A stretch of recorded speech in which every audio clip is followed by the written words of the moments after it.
200 gram பாலை காய்ச்சி அகர் அகர் 5 gram போட்டு காய்ச்சி பவுலில் எடுத்து வச்சுருக்கேன். அது ஆற அது செட் ஆயிரும்.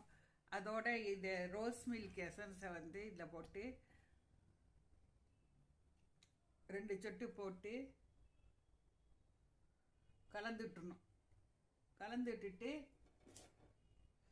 ஜீனிலாம் 200 கிராம் பாலுக்கு 100 கிராம் ஜீனி போட்டுருக்கேன். இல்லை ரோஸ் மில்க் எசன்ஸை வந்து இதில் போட்டு கலந்துட்டேன். இது செட் ஆகி அப்புறம் காட்டுறேன் பாருங்கள். Rose milk pudding ready.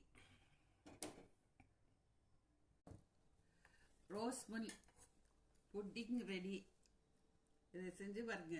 இந்த பாலும் அகர் அகரும் சுகரும் வச்சு மில்க் புட்டிங் செஞ்சு பிளேட்டில் எடுத்து வச்சுருக்கேன். சூப்பராக இருக்குது பாருங்கள். செஞ்சு பார்த்து ஷேர் பண்ணுங்கள். எங்கள் சேனலுக்கு சப்ஸ்கிரைப் பண்ணி சப்போர்ட் பண்ணுங்கள்.